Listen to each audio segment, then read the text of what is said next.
And Yeah. I think now more than ever, it's like so much divisiveness. You know what I mean? Like if you have Yeah. a certain opinion, it's like you're a piece of crap. How dare you? And it's very black or white. Communities breaking down, this kind of thing. So I wanted to ask you, what is the symbolism behind all this? Like, especially what's going on right now. Is this related to Revelations, or is that a stretch? What's going on here? Um, I think it depends how you look at it.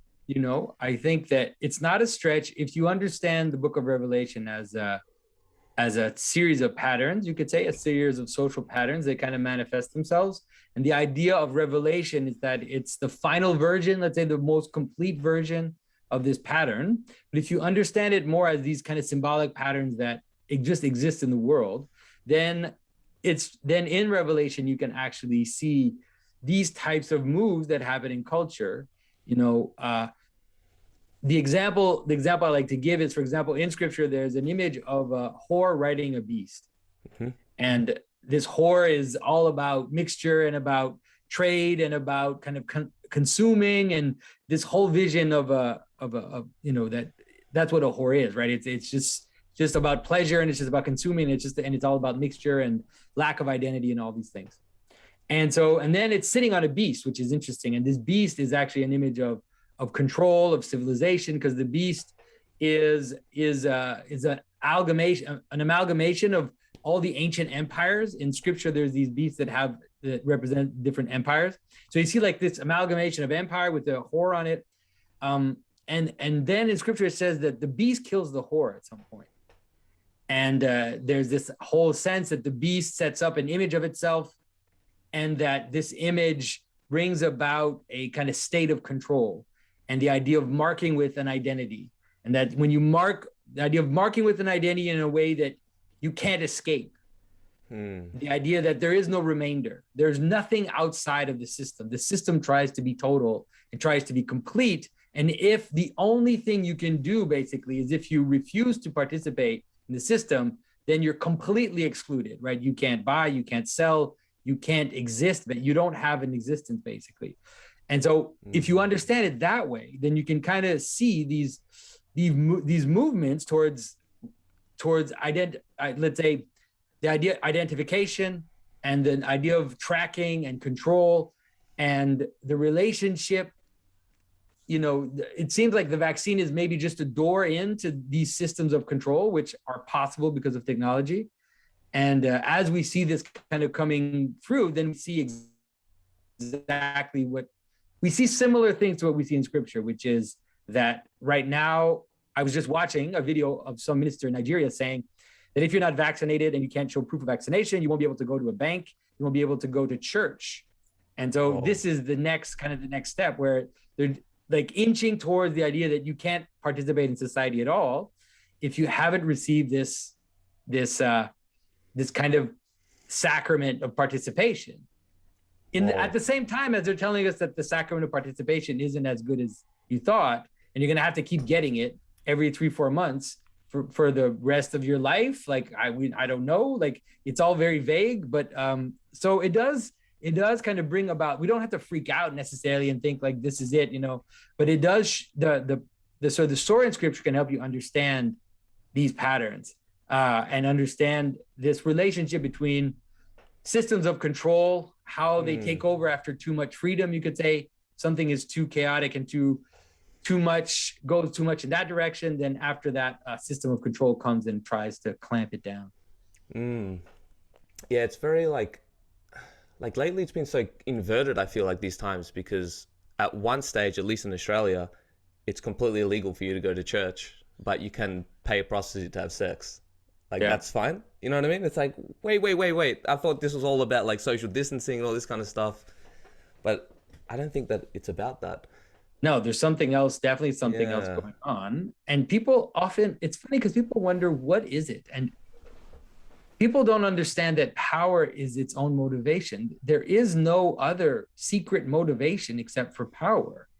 And you see that it's like the capacity for, and let's say the capacity for power, which comes into a kind of unholy union with people's desire to feel safe, and desire to not be in danger. These two things kind of go together, and They go together surprisingly well because the safer you are, the more afraid you are, and the more you feel like you're unsafe. This is really true. It was interesting because I lived in Congo for 4 years, and my Oh, my really? wife and I and Nice. my son and I, my son and us, we actually lived in local neighborhoods with Congolese people. In the city of Kinshasa. There were no other Westerners around. It was just, so we were kind of in the life, and we lived through the rhythms of the life. And the West, like the kind of Westerners, North Americans, and Europeans lived in these gated compounds that had guards and had all this, and they were far more afraid than we were Hmm. because they were so safe and they felt like this safety. Now all of a sudden every little danger becomes like this crazy thing, and it's like, no, you're not supposed to ever be in danger. You're not supposed to ever get sick. You're not supposed to ever die, basically. And this is just that's not true. It's just a lie. It's just a basic lie about how we exist in the world, and how risk is just an integral part of being human. And the For less risk sure. we take, the more we're afraid of them. Yeah, I think that's why I really enjoy traveling, especially to third world countries, and kind of just getting thrown into the unknown. You know what I mean? I think it's what I've noticed today. Those who are like the most strict about, like getting the jab and lockdown, all this kind of stuff. It's usually those who haven't really stepped outside their bubble their whole life. You know what I mean? And I find that very interesting. Like you said, like when you feel so safe and comfortable, that's when you kind of get more afraid of getting hurt and taking risks and these kind of things. Yeah, exactly. And it really is it's kind of a mode of being in which people embark. And there's something about the mother, like something about this kind of devouring mother that says, it's like, I'm going to protect you from all danger. I'm going to make sure that Mm. nothing happens to you, that you're not going to die, you're not going to get sick, you're not going to hurt yourself, and you're not also going to be in danger. There'll be no hate speech, no one's going to insult you, nobody's going to hurt you, nobody's going to hurt Yeah. your feelings. It And reminds me it's of my just mother.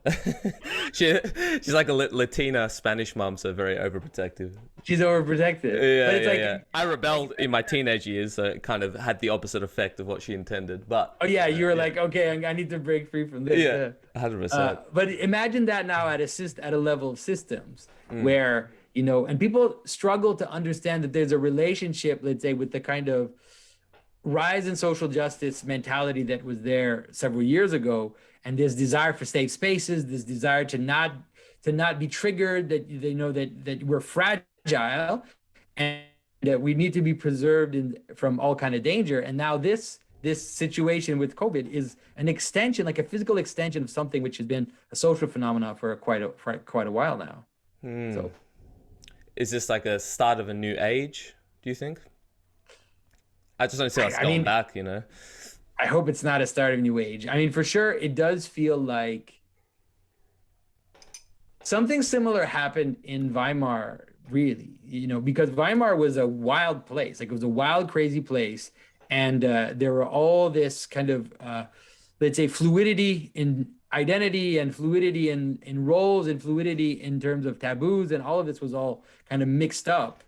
And at some point, when there was a crisis, then the only thing to do was to overcompensate and to kind of clamp down and create massive systems of control. And I think that this is what we're kind of seeing, is that this little crisis is just becoming an opportunity for systems of control to clamp down. But I mean, it's hard not to also see that there seems to be something that is transnational about what's happening. Mm. There seems to be patterns which are not just about our own governments, but that seem to be kind of moving across governments, ways of speaking, even types of words people use. For example, like this phrase that's now popular, the pandemic of the unvaccinated. It's being used by different governments, by different authorities in different countries, and you realize that, okay, this it's not just, it's like if Justin Trudeau says it, and then you hear it in England, and then you hear it in other countries, and you realize, okay, I've also heard them say similar Hmm. phrases like "build back better" and all these phrases that we're using. They have this kind of weird vocabulary that is transnational, and so that's also kind of frightening. It is frightening to imagine that there are patterns which are even beyond our politics, and Hmm. that and that are just going to happen. There's nothing we can do about it. Like here, the COVID passport in Quebec, where I am, I mean, it didn't get debated in Parliament. It didn't get debated legally. It was just said like this is it. It was just mandated completely in a directly tyrannical way, and there was no possible way to discuss it with anybody. There was nothing to say. It was just like this is what we're gonna do, and everybody just says okay. He's the same. It's like we're not a democracy anymore. It's like No. everybody's just forgotten that we're supposed to be a democracy. Protesting is illegal, so you can't even like voice your opinion on this stuff. They shut you down. Yeah, well, here at least crazy. yet right now they don't shut us down. They just don't cover it. We're not allowed to leave the country. We haven't since March last year. Yeah, you guys, it's crazy. Like you're not allowed to protest at all. Nah, we're not allowed to leave. I can't leave the city. I can't leave 5 kilometers within my own house. I think now they did like only one person per household can go for a walk around the block.